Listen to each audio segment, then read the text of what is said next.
کہ ایک زمانے میں روٹی مہنگی ہو گئی تھی، تو ایک وزیر با تدبیر تو نہیں کہہ سکتا، بے ضمیر کہہ سکتا ہوں، اس نے کہا تھا اگر روٹی دستیاب نہیں ہے تو ڈبل روٹی کھا لو۔ اب جہاں وہ بیٹھے ان کو کیا پتا کہ جس کو روٹی بھی میسر نہیں ہے اس کو ڈبل روٹی کیسے ملے گی، جس کو سنگل بھی نہیں مل رہی۔ اب اس کو غریب کے درد کی، اس کی مجبوریوں کی، اس کے حالات کی سمجھ نہیں آ سکتی، چونکہ وہ اس مرحلے سے گزرا ہی نہیں ہے۔ اس نے روٹی کے میسر نہ ہونے کے مفہوم کو کچھ اور سمجھ لیا اور کہا کوئی بات نہیں، روٹی نہیں ملتی تو ڈبل روٹی لے لو۔ تو وہ کیا سمجھے گا؟ ایک زمانے میں جب ہماری رہائشیں اکٹھی ہوتی تھی، یہ غریب کا گھر تھا ایک گلی میں، ساتھ امیر کا گھر تھا، پھر 2 غریبوں کے گھر تھے، پھر ایک امیر کا گھر تھا، 10-15 لوگوں کے گھر تھے گلی کے اندر، 2-3 امیر ہوتے تھے، 8-10 غریب ہوتے تھے، اور 5-6 لوگ متوسط ہوتے تھے، اور یہ ایک چھوٹی سی فیملی بھی ہوتی تھی۔ ان غریبوں کا خیال امیر رکھتے تھے اور متوسط ایک دوسرے کا خیال رکھتے تھے۔ گھر کے اندر پکنے والا سالن ایک دوسرے کے گھر میں جاتا تھا، شیئر ہوتا تھا۔ حضور نے فرمایا عائشہ ہمسائے کو سالن بھیجو اور اس کو حقیر نہ جاننا، چاہے وہ بکری کا کھر ہی کیوں نہ ہو۔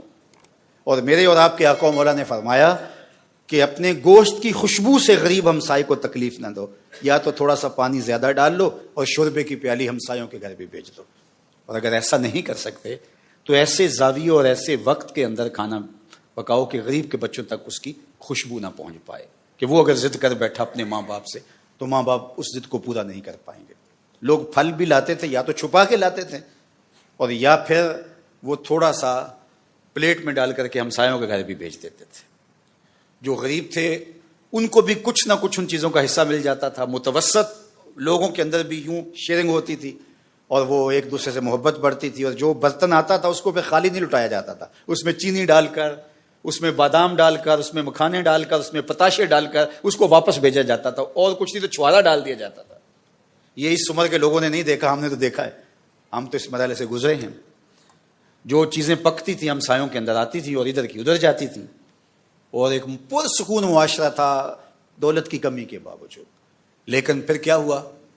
امیروں کے ٹون ہی الگ بن گئے، اور وہ غریب محلوں سے اٹھ کے وہ الگ سوسائٹی میں چلے گئے، بڑے ٹاؤن میں چلے گئے، اور یہ غریب جو ہے وہ غریب محلے میں، تو غریب اور امیر کے درمیان جو تفاوت تھا ختم نہ ہوا بلکہ وہ بڑھ گیا۔ اہل اقتدار اور جو رعایا ہے وہ بھی الگ الگ خانوں میں بٹ گئے، اور معاشرہ ہمارا اس وقت تشدد میں مبتلا ہے، اور یہ ایسے معاشرے کبھی بھی سکون نہیں پاتے، ایسے معاشرے کبھی بھی قرار نہیں پاتے۔ ریاست ماں ہوتی ہے اور اس کو اپنے تمام افراد کو بنیادی سہولتیں مکمل فراہم کرنی چاہیے۔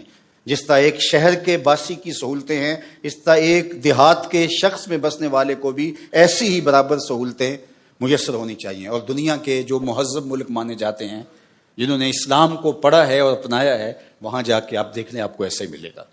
تو یہ جو تفاوت ہے یہ آہستہ آہستہ پھر معاشروں کو توڑ کے رکھ دیتا ہے، اور معاشرے عدل پہ قائم رہتے ہیں، معاشرے ظلم پہ کبھی قائم نہیں رہتے۔ سیدنا علی المرتضیٰ مولا کل جہاں کا قول ہے کہ الملک یدوم بالکفر ولا یدوم بالظلم، ملک کفر کے ساتھ تو قائم رہ سکتا ہے، ظلم کے ساتھ قائم نہیں رہ سکتا۔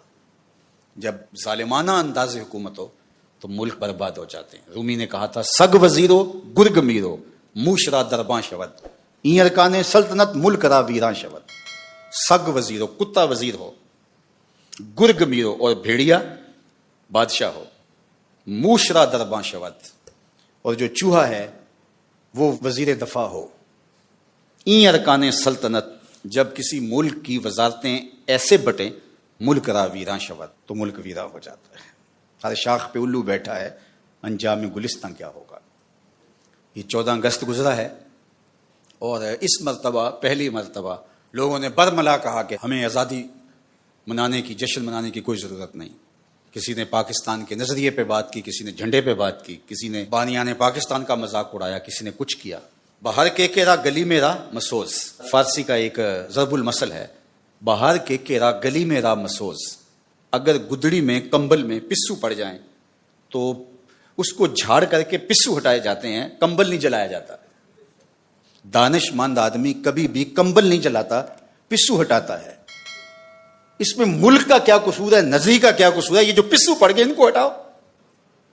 لیکن ملک پہ بات ہوئی، اور دوسری جانب جو ذمہ دار ہیں وہ جس بھی منصب پہ ہیں ان کو سوچنا پڑے گا کہ یہ ایسا کیوں ہوا.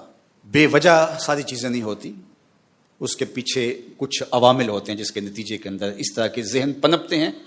اگرچہ تخریب کار، ملک دشمن، غداران وطن اور دیگر دشمنان اسلام کے اعلی کار بھی موجود ہوتے ہیں، دیدہ نادیدہ بھی استعمال ہوتے ہیں، لیکن جو ریالٹی ہے، جو حقیقت ہے، اس کو بھی تسلیم کرنا پڑے گا.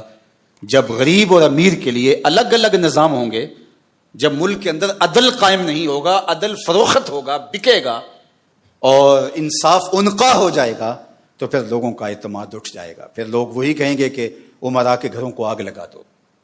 پھر خونی انقلاب آتے ہیں. اور اس وقت پاکستان جن مشکل حالات سے گزر رہا ہے، سمجھدار، سنجیدہ اور جو فیصلہ ساز منصبوں پہ بیٹھے ہیں، ان کو ضرور ان حالات سے صرف غصہ کھانے کی بجائے انہیں تجزیہ کر کے اس کا جو ہے وہ کوئی قابل عمل حل نکالنا پڑے گا، اور لوگوں کی محرومیوں کو دور کرنا پڑے گا. اور انشاءاللہ ہمارا یقین ہے کہ یہ ملک مٹنے کے لیے نہیں بنا تھا انشاءاللہ. اور یہ ملک کے اندر جو خرابیاں ہیں، یہ جو کچھ ہو رہا ہے، جو تقسیم ہو گئی ہے، تو اس کی وجہ سے ہوئی ہے کہ ہم نے اس نظریے سے غداری کی ہے، نظریہ اسلام سے، جس کے لیے ملک حاصل کیا تھا. جب ہم ادھر آئیں گے اور نظام خلافت کی طرف ہم سفر کا آغاز کریں گے تو اللہ کی رحمتیں نازل ہونا شروع ہو جائیں گی انشاءاللہ.